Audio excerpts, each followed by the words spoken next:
My life was amazing. I just got married 8 months prior my diagnosis, and we were traveling, we were enjoying, we were planning. The next thing I know, I had face numbness, which was a new symptom, and hearing issue, and some tingling. Is my life over? What are we gonna do? Is my husband gonna divorce me? Can I have kids? Next thing I know, they called me with not even a results. They just told me like you might have MS.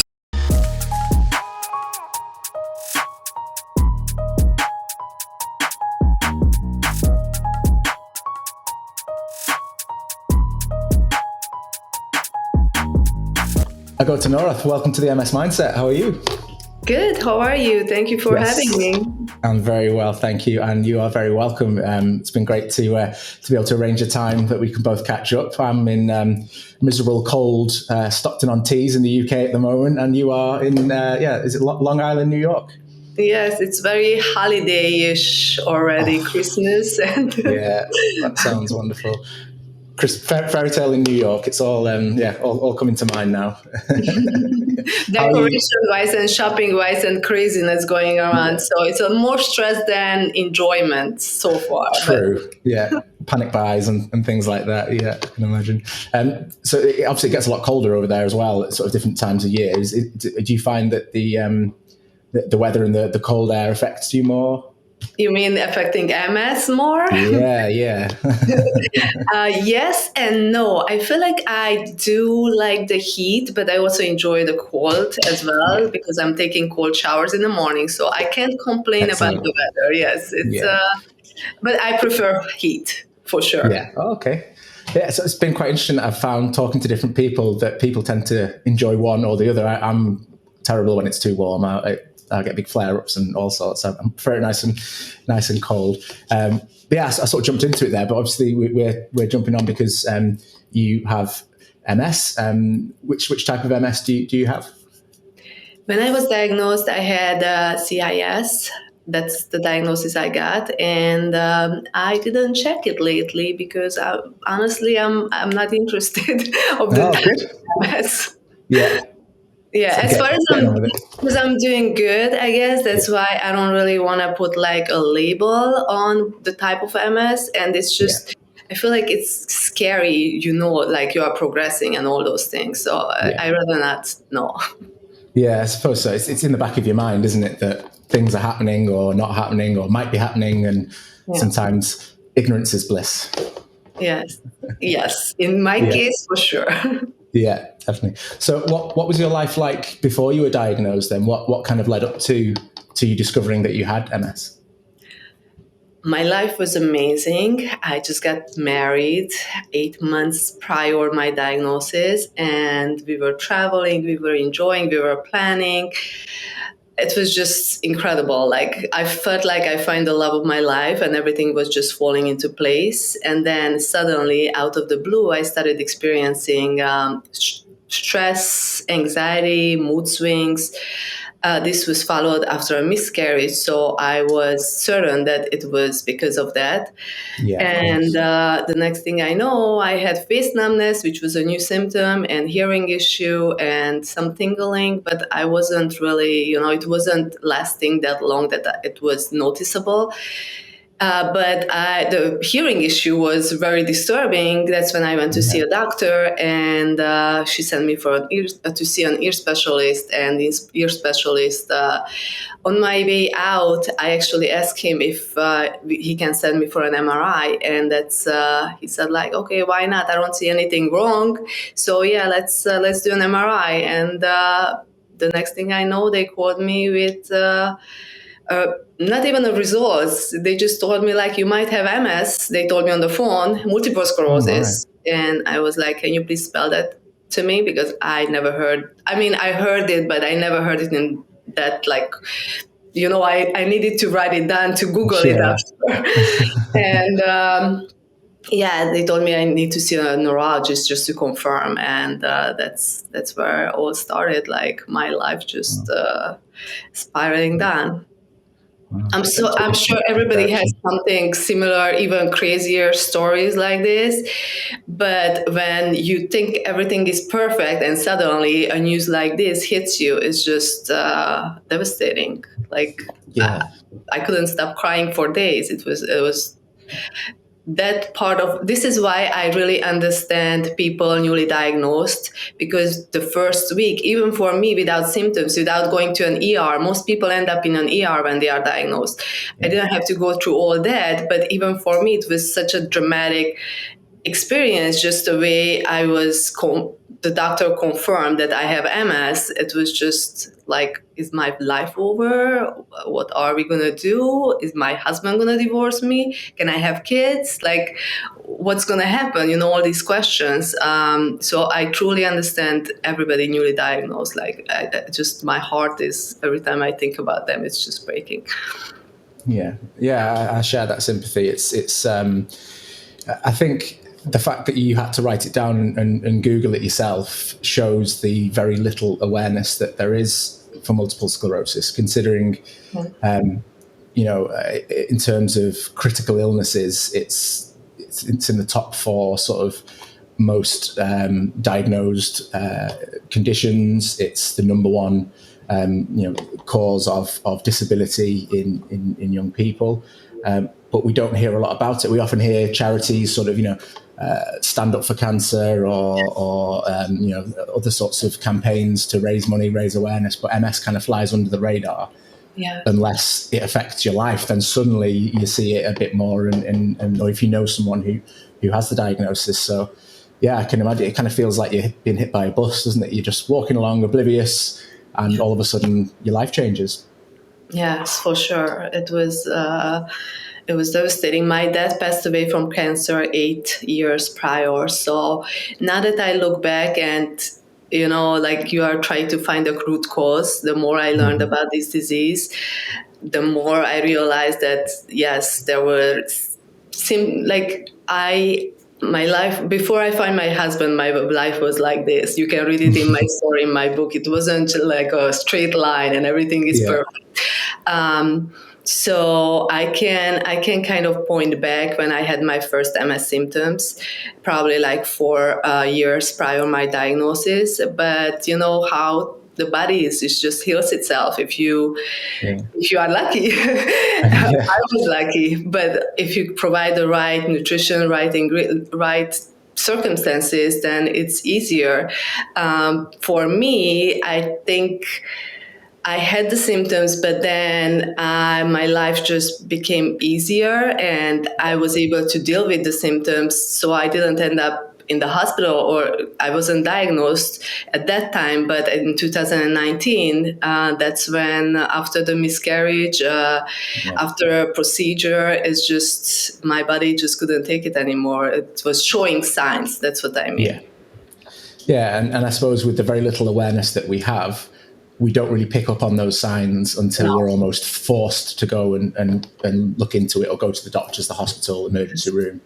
I think we are waiting for the doctors to tell us if something is wrong. And I had my annual visit. I was always very strict about annual visits and seeing the doctors. It was me prior the MS diagnosis and after. Now I still go to see the doctors, but I am listening to myself if something is wrong, and I'm advocating for myself if I feel like I have questions, and I don't just listen and follow their advice. Because on my annual visit 4 weeks prior my diagnosis, the doctor told me, all my numbers are perfect, you are young, you are fit, everything looks great. Meanwhile, few months later, I end up in an MRI machine, It's crazy. Yeah, I suppose it's blood test results, numbers, charts, tests. They can give you information, but only you know how you feel. Yes. And that's the different thing, isn't it? And you've touched there on the things that you can do to manage, and how you make your body feel sort of living with this condition. But I suppose, prior to the diagnosis, there are those influences and things on your body that you don't know are having an effect. You don't know what the effect is, And then all of a sudden you can sort of get sideswept, can't you? I completely relate to that. So you mentioned some of the symptoms you got there. Which was the first one? Which was the first symptom? Sorry. The first prior my diagnosis? Yes. Sorry. Yeah. So when I was diagnosed, I still had the face numbness and I didn't feel the left side of my face and the hearing issues. But before, I was still experiencing the anxiety and the stress, but it was coming and going. I wasn't really paying attention, and I was hit by a car and healing and the recovery took me so much longer than the doctor was telling me that this is not normal. Right. But I wasn't like, okay, I'm getting old, all those things. So I wasn't paying attention. But yes, every single signs that you are getting from your body, you should listen and you should, like the knowledge. That's why it's so important for me to bring awareness, not only to this issue, this disease, but also how important it is for us to advocate and to listen to our bodies and just live mindfully. That's my biggest message for everybody. Like being mindful and the way what we eat, what we do, how we think, like all of those things are so important. And I was always optimistic in my entire life. And I think that's what helped me to kind of move on with this disease. I became pregnant a month after, despite the doctor telling me that I should get on Tysabri right there in the office when she was telling me I have MS. So just that alone, it for most people, like the fear. That's the. I'm sure when you were diagnosed, how long it took you to get rid of the fear.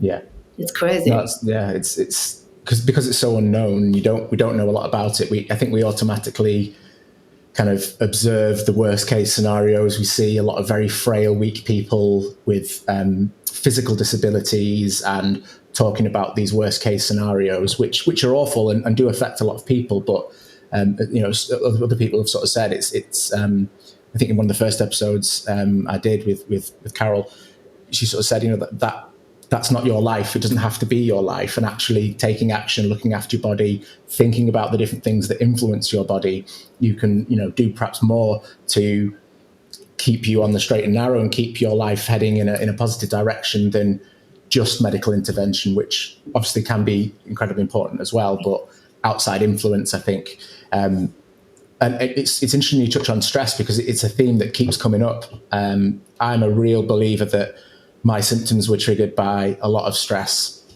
in my life.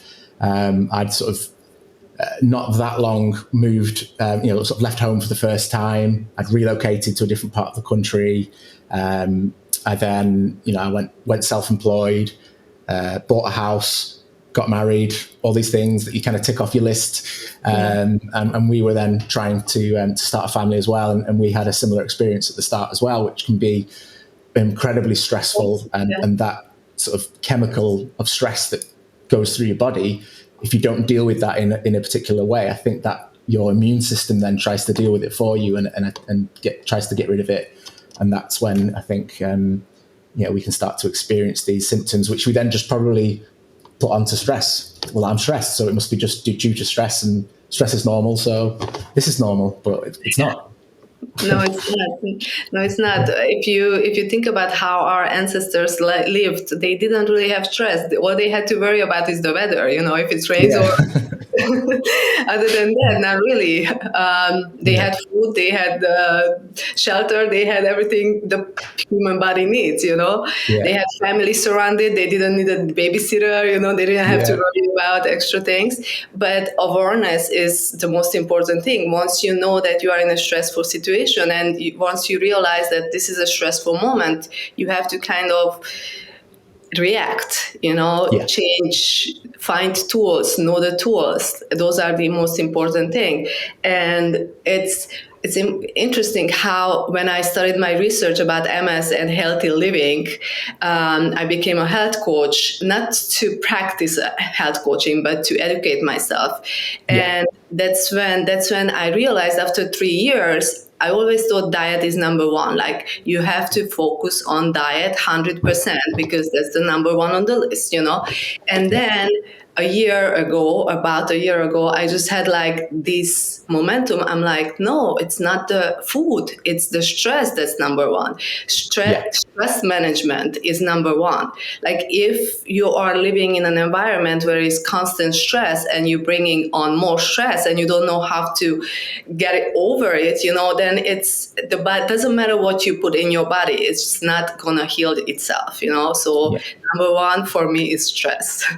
Yeah, I'm so pleased you said that, because it's I completely agree, and it's something that I've been really sort of focusing on when I talk to people about MS, is the influence that stress not only had in, I believe, developing the multiple sclerosis in the first place, but also has a real correlation to when I have like a flare up of symptoms or new symptoms or anything like that. It tends to be when I'm going through a period of stress, whether it be, to do with work or life or whatever it might be. It's, if you, like you said, if you don't process that, if you don't try to deal with that stress, get rid of that stress, your body will try and do it for you. And you don't really get to choose then how it deals with it. And it might not do it in the way that we need.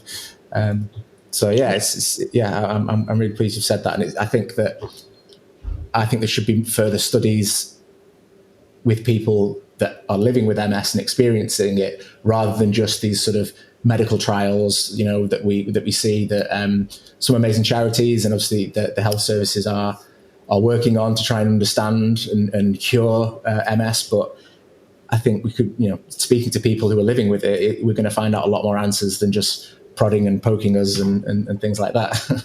It's so interesting you said that, because that was my other light bulb when I was reading the stories in the book.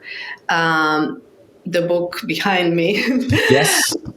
Just about to plug. Yeah. So you put this together, and it's called Beating Multiple Sclerosis: Empowering Stories of Self-Healing and Thriving, and is a collection of different experiences from people who are living with MS. And in leading up to our interview, I've been starting to read many of the stories, and it's just, I don't know, I feel a sense of camaraderie and relation with these people, all these interesting people who have shared and similar experiences to me. I think it's such a wonderful book and such an incredible idea. And I think, I'm really, really engaging with it and relating to it. So what inspired you to start the book then? What made you think I'm going to put this together, and I think it's going to be a helpful tool? During one of my meditation sessions, I just had this vision that this book needs to be out, we need to hear these stories. Because when I was diagnosed, I started my Instagram account because what I was reading online, I didn't like it. I didn't like the fact that this disease is associated with wheelchair. I had a lot of questions about how can people still live healthy. So that's why I started reaching out to people online on Instagram. And I didn't want to use my personal account because I was still not ready to share my MS news with my friends and family. So I created this other account called Beating My MS, and I met so many amazing people, and I just felt like we need a book where you can read all about them, like how people are managing MS without medication. But it's not about medication. Is super important. It's very, very important. But I wanted to show it in this book that people are not on medication and they're still doing amazing. So can you imagine if you are on medication and you are managing it with healthy lifestyle and diet, like you can thrive. So that was the whole idea behind the book. And once I started reaching out, I actually posted, because I'm not an editor, I'm not a writer. I wanted to share my story, but I don't have enough content for an entire book. So I posted it on Instagram, and Paige, the editor, contacted me, and I was like, once we had this call, I was like, yeah, she's the one that she's gonna help me put together this book. And she was super excited about the project. And once I reached out to all these people, 37 people in the book, all around the world, everybody said yes.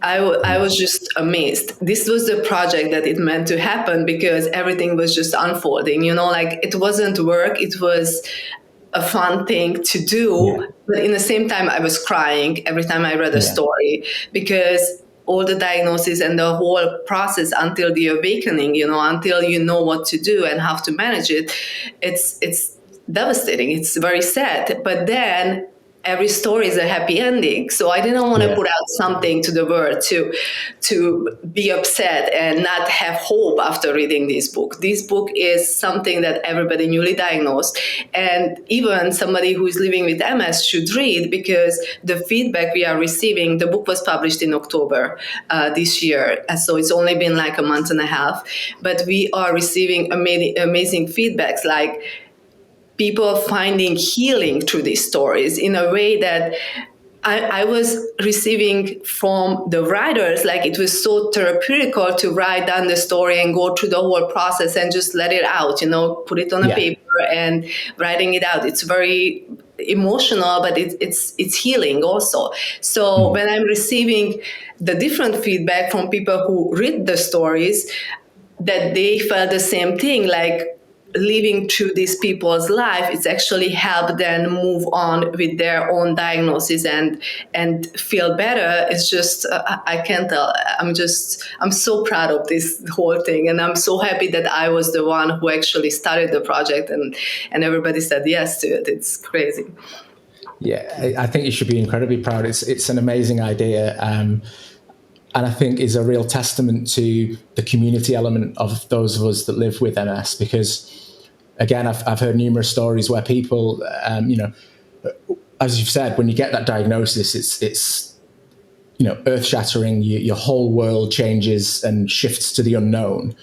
And a lot of people are turning to places like Instagram to reach out, to connect with and learn from other people living with conditions like this, or specifically with multiple sclerosis. And I think the ability to support each other and learn from each other and pick up things that may be working or things that perhaps are triggering and don't help us is just incredible. And the fact that you've been able to put this into a book shared through so many different stories, the fact that you were newly diagnosed and thought, well, I've not got that full story yet to tell of my experience, but so many people are in that position that putting it together and sharing everyone's new stories and learning from their experiences, I think is just amazing. Absolutely an incredible idea. And you should be really, really proud of yourself. And I really hope that people are, picking up copies and getting stuck into it, because I'm certainly really finding that same experience that you've touched on there. And your heart does go out to other people because you really understand how they feel, because it's how you felt going through your own experience. And not everybody went through the same thing. It's all different. But going back to our previous question, after reading the story, stress was out of these 37 stories, probably like in 30 cases, stress was the number one trigger for relapses. And it was just a confirmation for me, like, yes, I do have to focus more on ways that I eliminate stress, Yeah. You mentioned meditation as well. Coming out in January. Sorry, I had to. Oh, fantastic. Yes, so if somebody doesn't like to read, yes, Paige, our editor, she has the most beautiful voice. She's recording the audio version. It's her first project recording. She's an editor, but now she's doing the voiceover. So I'm very excited to continue working with her. Yeah, that's incredible. And links really nicely in with things like MS, because, as a disability, people have different needs, and not everyone has the energy perhaps to sit and read a book, but shouldn't be able to, shouldn't have to miss out on something like this. So I think even once I've finished the book, sometimes I'll still like to get the audiobook and listen to it again or have it on playing when I'm working, just because I think it's a nice way to engage with stories and learn from people. So I think once you listen to the audiobook, you're going to get the actual copy of the book, because the actual copy, you can highlight things, There's so many tips and tools in it that you can just like, oh my God, I heard it, but it's better to have as a notebook next to me and write it down so I can look it up, and remind yourself. So I think it's going to go backwards in this case. Yeah. Goes full circle. full circle. Amazing. And like I said, it's your first project that you've done like this. And like I said, I think it's an incredible thing to put together.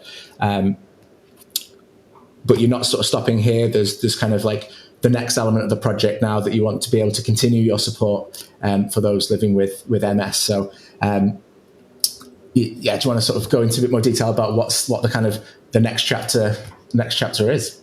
It's, for some people, MS diagnosis was like a stop. For me, I feel like this is where actually I find a passion and I find my mission in life, and to help people, because I just can't explain. Because I'm doing great and I know what I'm doing, it's working for me, and I know it would work for other people too. I want to share this knowledge, so I am bringing together a team which is already together. We have a functional, we have a health coach, we have a WASH protocol practitioner, we have a functional dietitian, and we have a holistic nutritionist. And all of us, we are putting together a program where people can sign up as a member, and we want to make it affordable. So it's going to be $19 probably a month.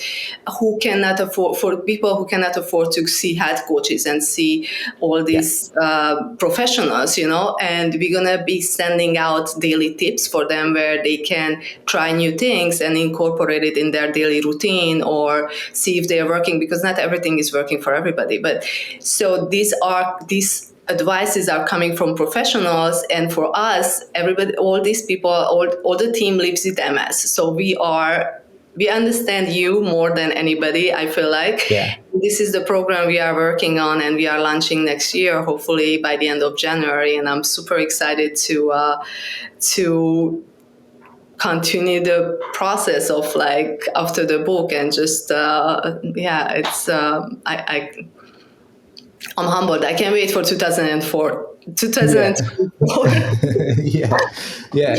I think because there's been so little support and awareness for MS, when you are able to give that support and guidance and help for those that are suffering because you've been in that position, then when you get nice feedback to, how you've helped someone, even if it's just from an Instagram post or someone who's picked up the book or who's someone who will go on to engage with the program, it's something that I'd certainly never felt before, and I just find it, like you said, I think it's kind of what I was meant to do.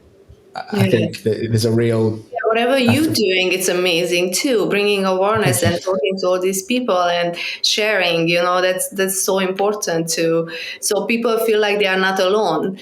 And the program also going to have like a community aspect where we can get on a Zoom call and talk to each other and share, ask questions, get answers to questions that you cannot find answers from the doctor's office or from your friend. We are the one who are living with these every day.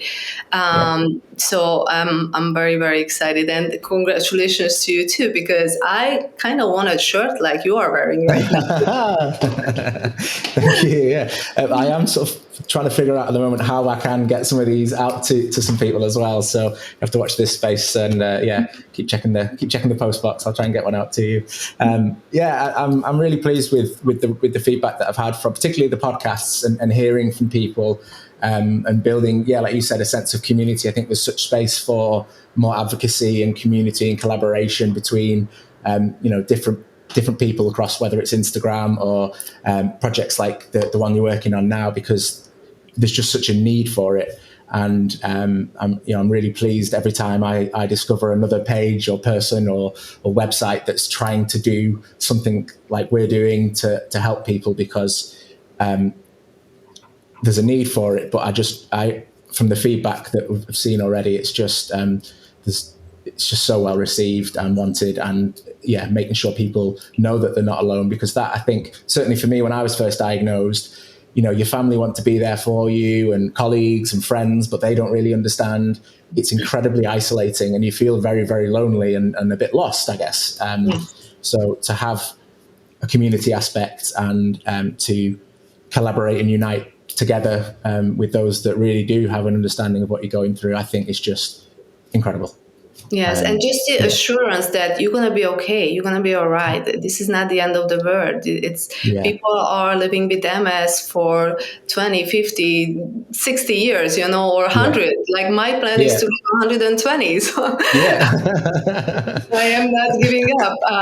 But yes, it's good to meet these people because it's gonna give you hope and it's gonna give you motivation. Like, yes, you have symptoms and they come and go, but there is also a chance that a huge chance that you can heal yourself. Your body heals itself. It happens all the time.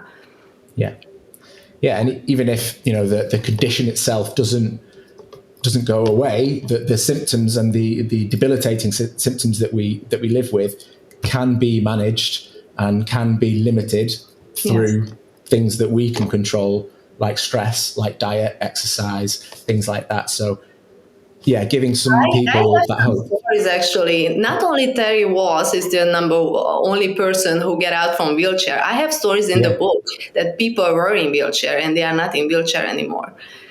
Incredible. Just putting it out there.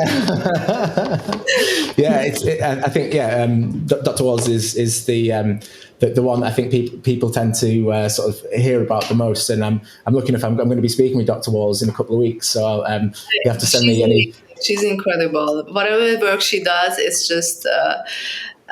I'm speechless every time I learn something new from her. With every email, every post, with everything she does, she's incredible. Yeah, she kind of, I think, personifies that determination that we all need and that hope that we all want, to show that it's sure you can go to the doctors and you can go on some medication and then just sit and hope that things don't get worse, or you can grab the bull by the horns and make some smart choices and live a really, really good life with MS.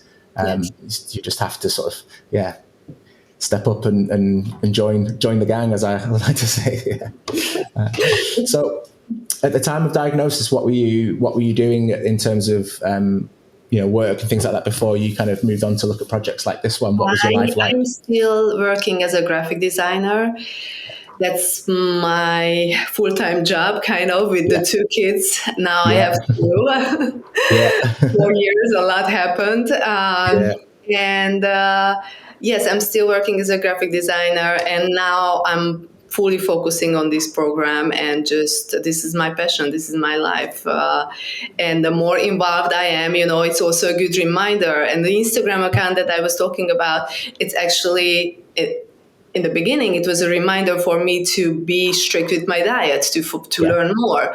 And now everything I do is a reminder. And it's my life changed, yes, but it's changed in a good way. I don't know how I would end up without having an MS diagnosis. So I am one of those people, and I know I met few who is actually thankful for the MS diagnosis. I don't know if you are in this category. But once you get to this category, you just look at life differently, Yeah, I think I'm certainly getting to a position like that where it's taken me a long time. I was diagnosed at a similar time to you. I think it was 2018, so I've just come up to 5 years. And I was very focused at the start about that uncertainty and the things that MS has taken away from me. And I guess, kind of not giving in seems like the wrong word, but really kind of letting the MS sort of just cloud me. And I was feeling really down and suffering with depression and things like that. But now, it's taken me these 5 years to realize, well, actually, MS has given me this voice. It's giving me this space and purpose. And I think this is what I was always meant to do. I think all the things and all the little journeys and experiences I've had in my life have given me the tools that now I have my MS diagnosis. I can use those to do good, to help people. I've met some amazing people and got to have some great conversations and learned some amazing things about my own brain and my own body that I think people without an MS diagnosis can learn from, because obviously if you live to this sort of healthier, more proactive lifestyle, you can prevent any number of diseases like this. But also, embracing the new life that you have. Often life shifts in a different way, but it doesn't mean there's not going to be new opportunities and new experiences that, you wouldn't otherwise have had without your MS diagnosis. So there's certainly a lot that I am becoming more and more grateful for in this new life that I'm living in. Yes. I feel like that's the secret, that's the secret with everything. You just have to embrace it and find the best in it. And it's different. It's new. But I don't miss my life before, and I am there to help my family live healthy. Before, I would probably, I'm gonna mention one example, like give antibiotics to my son every time we take him to the doctor. But now I am more conscious about these decisions and what they are eating and what we are eating. And without these, I would never be interested, learning about food. I wasn't interested. And yes, you just have to find in every situation, not only with MS. MS is just like happens, People get sick all the time. And yes, this is a disease that there is no cure, but the cure, I feel like it's inside of us. So once we kind of find a way to live symptoms free or manage our symptoms, then life becomes much easier. Yeah, I think you're right. I always use the term, I think I mention this every video I do now, about negotiating with your MS. I think once you've got your diagnosis, MS sort of lives alongside you, and you have to think about MS in many life situations and be aware of what can happen. And you don't want to sort of, think about something and think, well, that's actually going to feed the MS. That's something that is going to be, taken from me. Actually, what can I do for myself to kind of keep MS at arm's length, I guess. And think about that life with MS might be there. It might be in the background. But if I make smart choices, if I look at my diet and I look at things like this, then it's not going to stop me achieving the things that I want to do, and I can live a really good life. Yes. Well, if you look at what MS took from you, then you're never going to be happy. You're never going to be able to live with this disease. But if you are looking at what new things MS taught you and bringing to you, because there are always options, like even with diet, like, yes, I cannot eat pasta in a restaurant, but I can cook pasta at home, choose a gluten-free, organic, healthy option, So there is always alternatives, and there is always a chance, like, choice that you make with everything in life. So when it comes to MS, it's choose healthy, so it's just something. I don't look at MS that it took something away from me. I look at MS that it opened my eyes about how I was living before and now what I can do to live better. And so far it's working, and I'm so fortunate. But when it comes to being fortunate and lucky, I don't believe in being lucky. You have to do things to be lucky. You have to have a daily routine to be lucky. The hardest workers are always the luckiest, aren't they? Yes. That's amazing. And I'm sort of learning more about diet the more I speak to people, because I'll hold my hands up. It's not something that I have focused enough attention on. I've not been, just living off takeaway pizzas and drinking tons of beer, but I am noticing more the effects that certain choices have on me. And, I've been starting to read Dr. Wall's book. I did an episode of the MS Mindset with Life of Seb from on YouTube, and he, a similar kind of thing, talking about the changes in his diet. And okay, he might have a little, it seems to be pizza we all talk about and miss the most, but he might have a treat every now and then, and he knows that there might be a bit of a knock-on effect, almost a hangover maybe, but making the choices, it's not necessarily what can't I do, it's just making better choices, educated choices, learning from people who have had this sort of trial and error, found out things that do work, don't work, and then putting that into effect. I think and that kind of epitomizes, doesn't it? It's not what you can't have. It's not what it's taken away. Look what you can have. Look what you can enjoy. Look what you can experience. And from there, you can start to live a really good life. That's right. Yes. And going back to the pizza discussion, there's a healthy option. I still eat pizza. I still order pizza in restaurants. cauliflower crust or gluten-free crust, sometimes no cheese or only mozzarella cheese, and take off the cheese from the pizza. Yeah. But or you can get a really good pizza in Costco, gluten-free. And if you use the app called Bobby Approved, I don't know if it's available in your country, but I'm always using it, and it just shows the ingredients. That's the most important thing. Processed food is one thing, but there are certain processed food that are healthy. You just have to know what ingredients are good and what you can put in your body or hands. Yeah. I think that's absolutely right. And we sometimes, for our children, we might make tortilla pizzas. So, normal tortilla wrap, put the sauce, the cheese, cook them in the oven, and they're quite fun, sort of thin crust. But you still get that pizza experience. But a friend of mine once said to me, which I think resonated really well. He said that food doesn't come in packages, products do. So looking at some of the more wholesome cooking and focusing more on that is really great. But I think you're right. At least understanding the things that are going into some of the foods we're eating, and look, I think gluten seems to be one I'm hearing about all the time that has such a horrible sort of, that kind of feeds that fatigue, doesn't it? Because our body's working so hard to process it. And you touched again, going right back to the beginning, the stress, the kind of when we were sort of primitive mankind, hunter-gatherer, very little stress. We weren't eating 3 meals a day. We weren't having all these different types of, we were fasting, we were eating particular seasonal foods, less grain. So it can be quite influenced by diet, can't it? So what's the sort of what's the one food that you might miss, but what's the one food that you've discovered that you really now look forward to?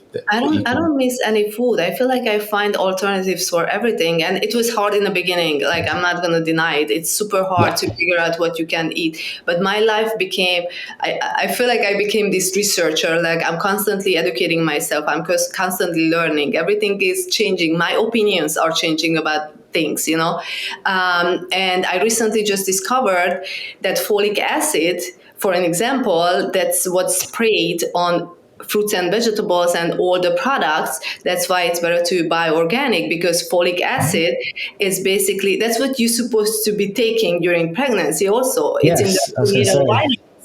But folate is a natural form of folic acid. So folate is good. Folic acid is whatever made in the lab. So it's not, you're not supposed to put that in your body.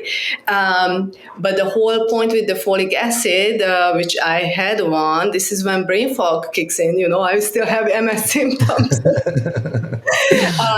It's just one thing that I was going through a really bad postpartum period after my daughter and after my sons also, around 8 months. And this podcast that I was learning about folic acid it just makes complete sense.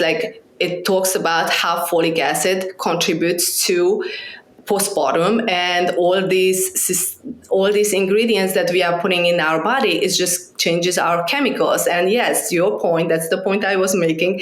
Your point is, back then we didn't eat products, we ate food, and all this adds up, and this is how it comes out as stress, it comes out as illnesses, it comes out as cancer. And even in my chapter in the book, this book is not only about MS and people with MS. It's about bringing awareness in all these diseases, all these autoimmune diseases that's happening around us. And it goes by food and whatever we put in our body or on our body. And it's just, it was just fascinating how much I did not know before MS diagnosis, how much I wasn't interested about this.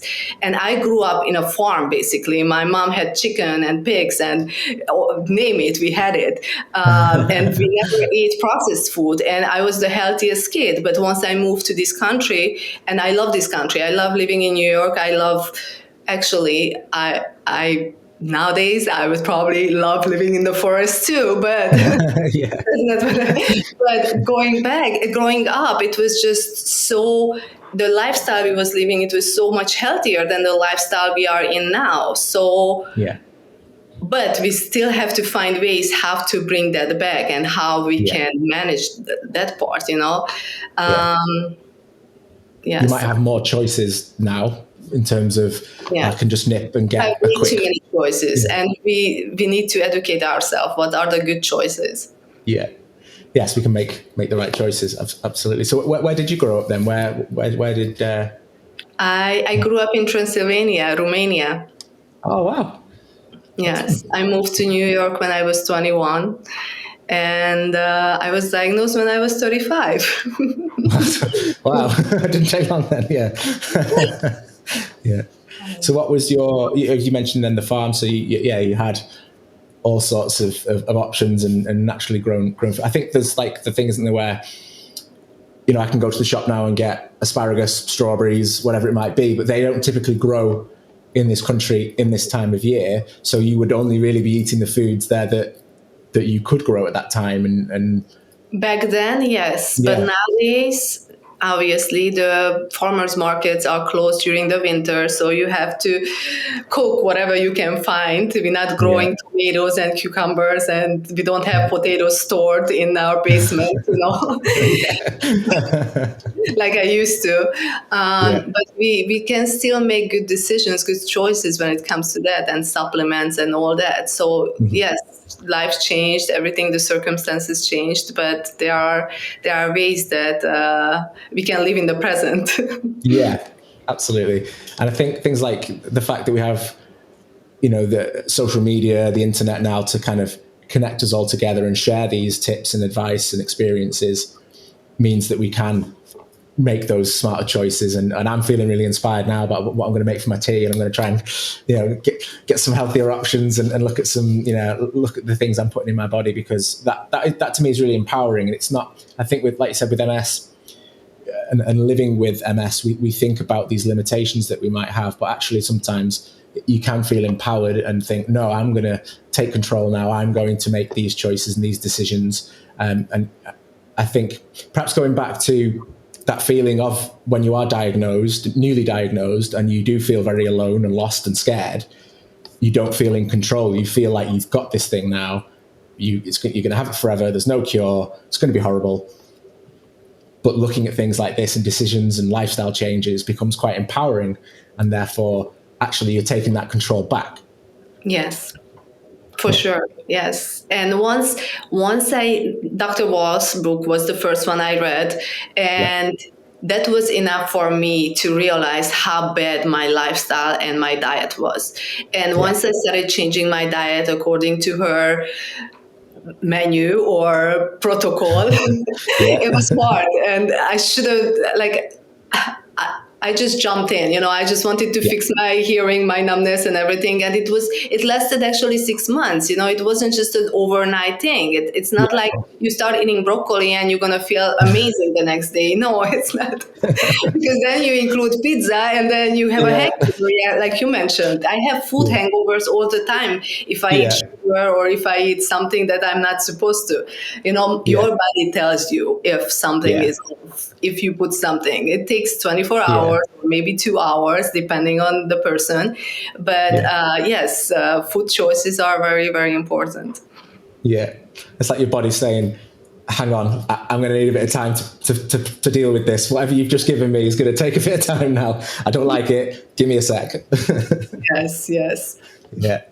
Oh, that's amazing. And I think food hangovers certainly, I do occasionally get I was going to say, actually, no, I don't. I don't think I've had an alcohol hangover for a very long time, probably because it's more of an obvious, I think I feel bad enough as it is. I'm not going to make it worse with alcohol. But actually, it's not just alcohol that can cause that effect and that long-lasting reaction. Although you think about what goes into alcohol, it is a lot of grain and a lot of, I went through a phase of brewing a bit of beer and looking at all the ingredients that go into it, and it is all that, it's like basically bread or potato, and that effect on the body is long lasting. So I am really excited to read more and more of these stories, and then go on to listen to them as well in the audiobooks. I think that's a great idea as well.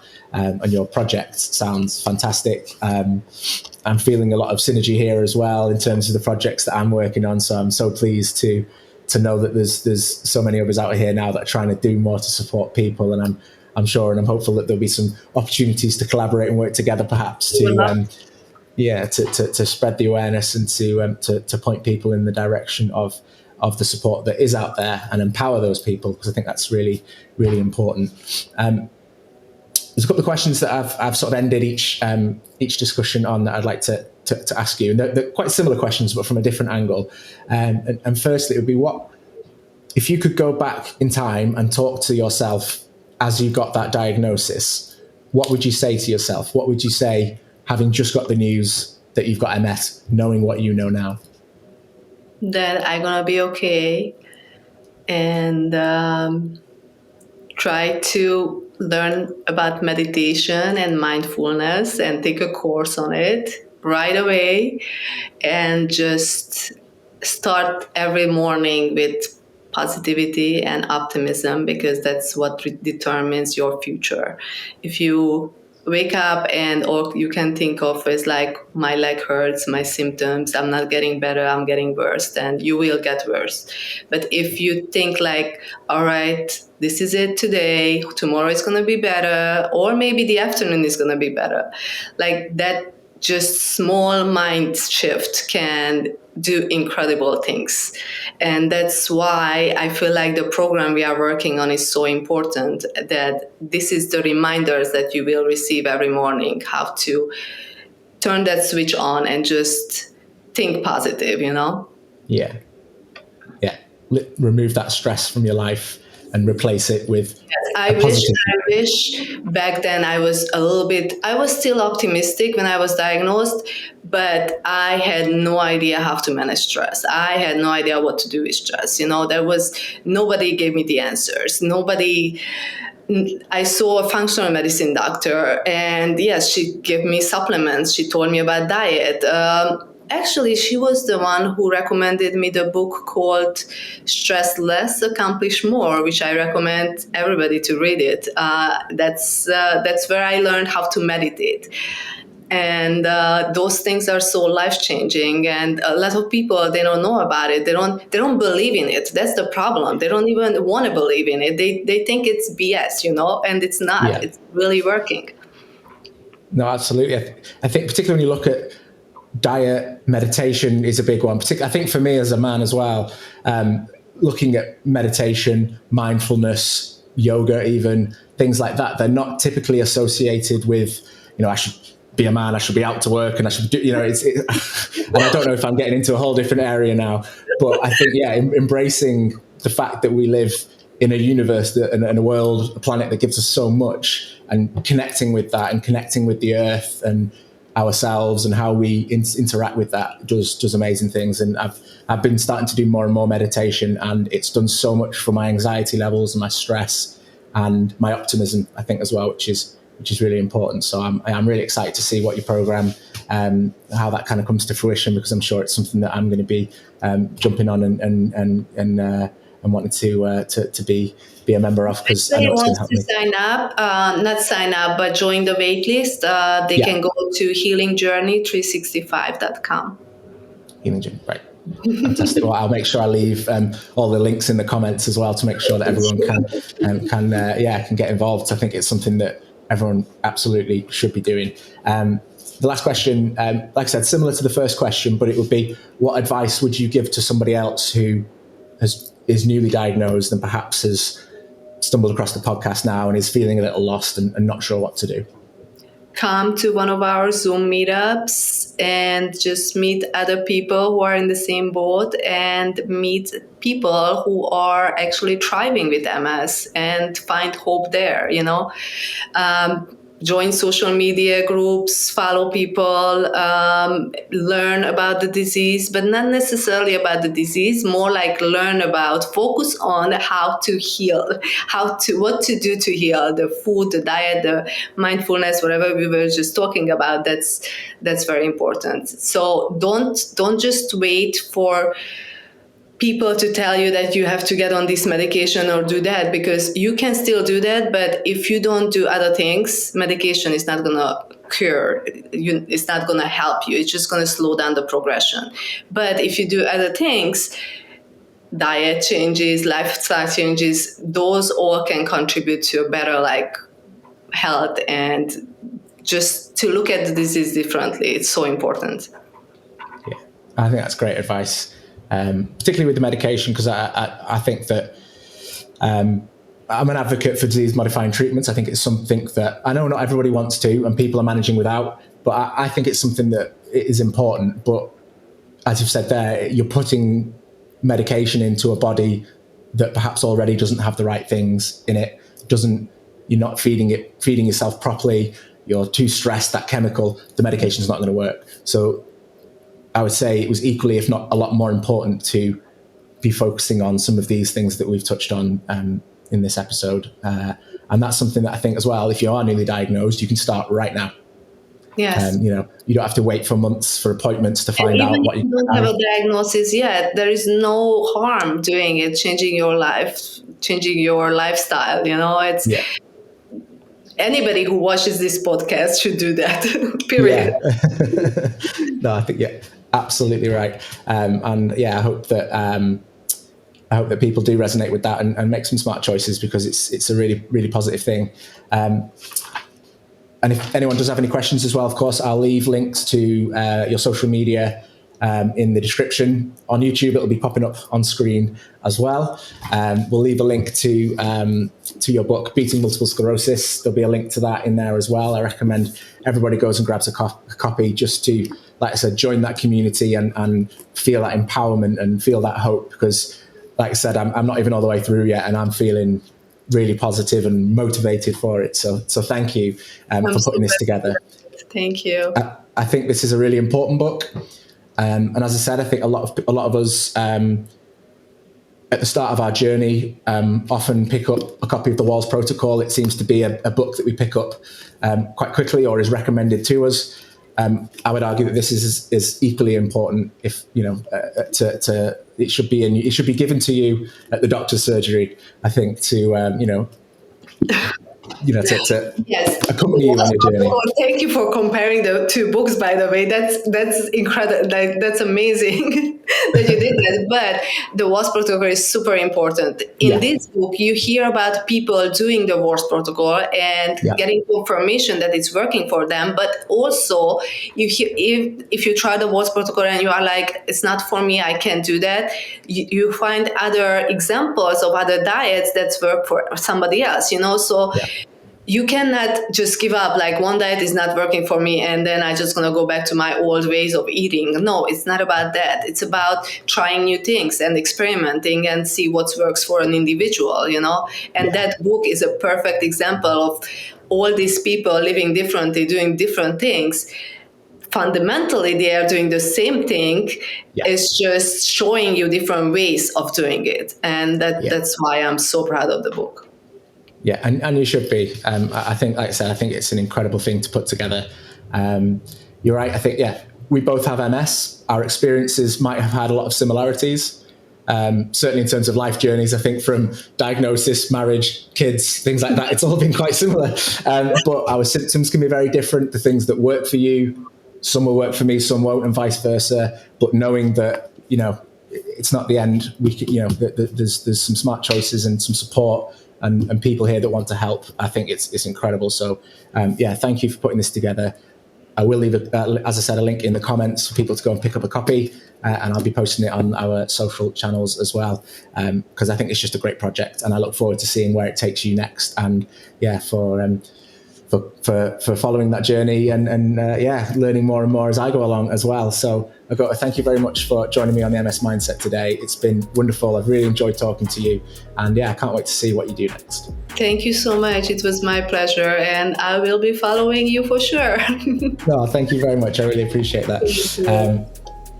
Thanks guys for checking out today's episode of the MS Mindset. If you enjoyed the episode, don't forget to hit the like button, subscribe if you haven't already, and we'll look forward to bringing you more stories very, very soon.